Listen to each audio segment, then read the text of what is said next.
नमस्कार। आज हम भारत में हो रहे कुछ बहुत ही दिलचस्प डेवलपमेंट्स पर नजर डालेंगे। देखेंगे कि कैसे तकनीक, संस्कृति और पर्यावरण संरक्षण ये सब मिलकर देश की एक नई तस्वीर बना रहे हैं। देखिए, एक तरफ जहां पढ़ाई लिखाई के लिए एआई का इस्तेमाल हो रहा है, वहीं दूसरी तरफ विलुप्त होती प्रजातियों को बचाने की भी जोरदार कोशिशें जारी हैं।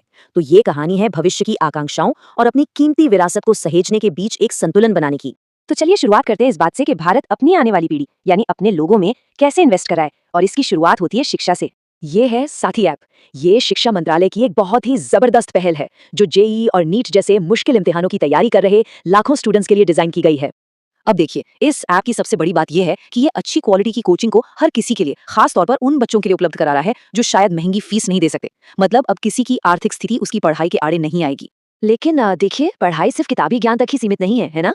हुनर यानी प्रैक्टिकल स्किल्स की भी उतनी ही जरूरत है। इसीलिए अब इंटरनेशनल लेवल की स्किलिंग देने के लिए भी एक बड़ा इन्वेस्टमेंट किया जा रहा है। तो भविष्य की तैयारी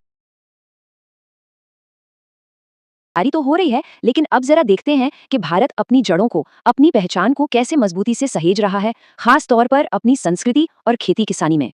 और इसमें एक बहुत बड़ा हथियार है जीआई टैग। अब ये जीआई टैग क्या है? आसान भाषा में कहें तो ये किसी खास जगह के खास प्रोडक्ट के लिए एक तरह का कॉपीराइट है। ये गारंटी देता है कि प्रोडक्ट असली है और उसी इलाके का है, जिससे वहां के लोगों को फायदा होता है।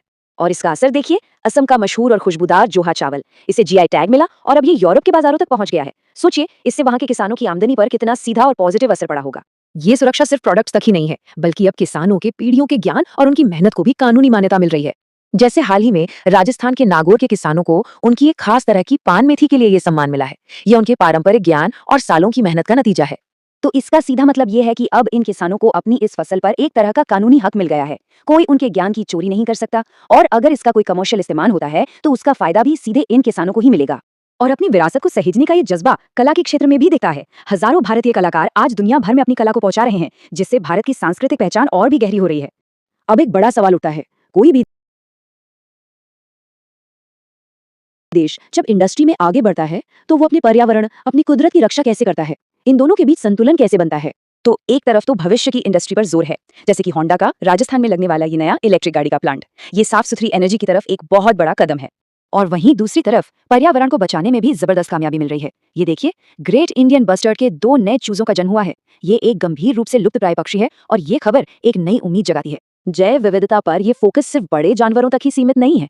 वैज्ञानिक लगातार काम कर रहे हैं और हाल ही में पतंगे की 2 नई प्रजातियों की भी खोज हुई है। ये हमारी प्राकृतिक दुनिया की समझ को और बढ़ाता है। अच्छा, इन सभी